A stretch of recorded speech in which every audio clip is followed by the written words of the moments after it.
Stuart, what are you going to write about for Monday? I'm just curious how you take this odd bull market and drive it forward with a derivatives analysis.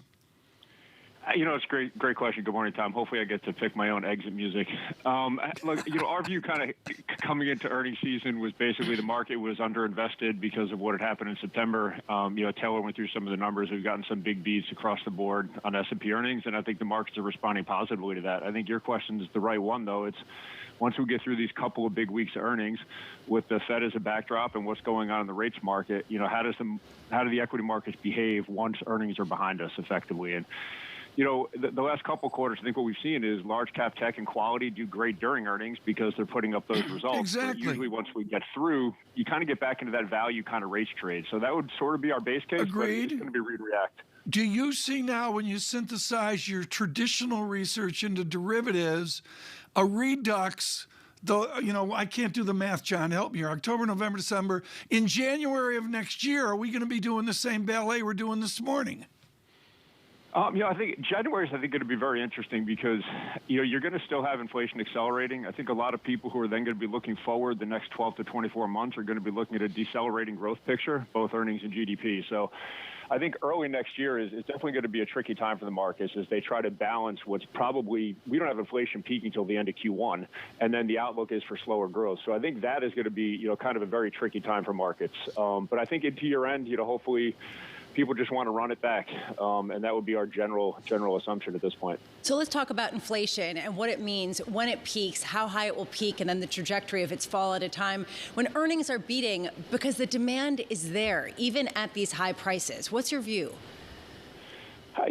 Inflation's been a tricky one, both macro and micro. I think coming into this quarter, we directed clients to really focus on stocks that had weaker pricing power and could be sort of the losers in the inflation story. And we saw that a little bit in 2Q where some of the larger consumer staple stocks talked about inflation and their stocks made really large moves. So I think there's a micro story here where you have some stocks that can deal with the higher inflation and some stocks can't. And then you have a macro story, which is, I think, big picture, what is the path of inflation? I think what we're most concerned about is equities respond generally positive to inflation until it hits a certain level. And for a lot of markets, particularly large cap tech, we're starting to get to those levels where, inflation starts to be a negative, not a positive. So I think, you have a micro story and a macro story, and obviously the market is trying to sort that out right now. Wait, Stuart, this is really important. Are you saying we're already at levels of inflation that will hurt big tech? Yeah. In our frameworks, the beta to real rates and inflation for NASDAQ and semis and some of those markets has already started to shift negative. For S&P and Russell, it's positive, but kind of closer to zero. So, yeah, we do think there are parts of the market already that are, not real happy with, with where inflation is right now. How do you handle big tech? The skewedness here, I added it up the other day. It's like 24.6% of SPX. And, everybody's got their bench. But, Stuart, how do you handle that intellectually when you look at all the mathematics you're dealing with? Yeah, tech's a tough one. We were bullish coming into earnings season, as I mentioned. Big picture, I think if you got an inflation surge, tech is a part of the market. From a macro perspective, that is, as I mentioned, might be under some pressure. I think the real hard question is if you get into early next year and inflation's high, but growth is decelerating, do investors want to go back and hide in tech again because you have those high margins and those really strong earnings, or are they scared off by rates? So, I think from our perspective, we've tried to, be involved with tech when we think earnings are going to be reported and people are going to really focus on the strong fundamentals.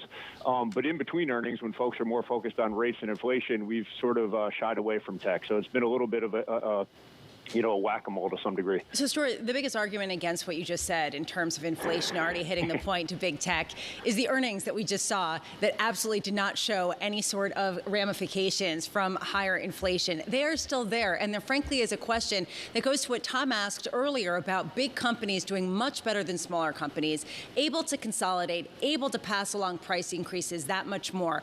How do you counter those arguments when you say, you know what, we've already passed the peak when it comes to inflation rates and big tech? Yeah, look, I think when people are worried about inflation and rates relative to tech, I don't think it's as much a margin and earnings story. I think it has a lot more to do with valuation. And, we could have a debate of whether large cap tech should be, sensitive to rates from a valuation perspective, but I think most investors look at it through that lens. So the question would be, if you're earnings are very strong, but starting to come off a little bit. And you've got this strong rates and inflation impact on valuation from a negative perspective. How do you balance that? So, again, if you're thinking about a negative impact from inflation on tech, it would be, I think, through the valuation channel as opposed to earnings and margins.